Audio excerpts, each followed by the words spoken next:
बस आखिर में मियां उस्मान, मियां अकरम उस्मान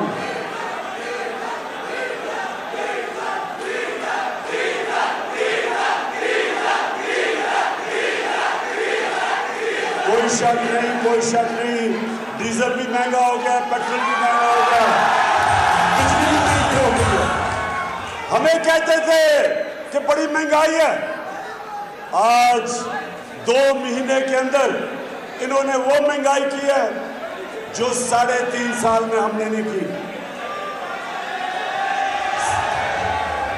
तो आज मुझे पता है डीजल बड़ा महंगा है, मुझे पता है पेट्रोल महंगा है, बिजली महंगी है, आटा महंगा है, चावल की कीमत दुगनी हो गई है, और हमें यह भी पता है कि तनख्वाहदार तबके के ऊपर टैक्स लगाए हैं।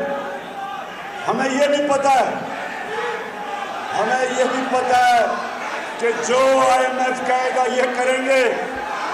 इसलिए भी आपने घर घर जाना है।